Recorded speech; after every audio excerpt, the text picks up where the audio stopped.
هلو لوت. النهاردة هنتعلم كلمة بلغتين، ألماني وإنجليزي.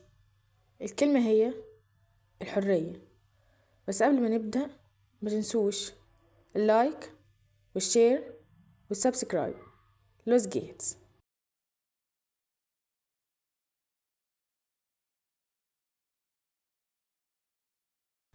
الكلمة بالألماني هي فرايهايت، يعني حرية.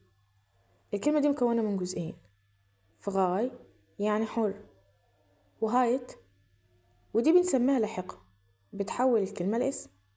مثال: Freiheit ist ein Grundrecht، يعني الحرية حق أساسي.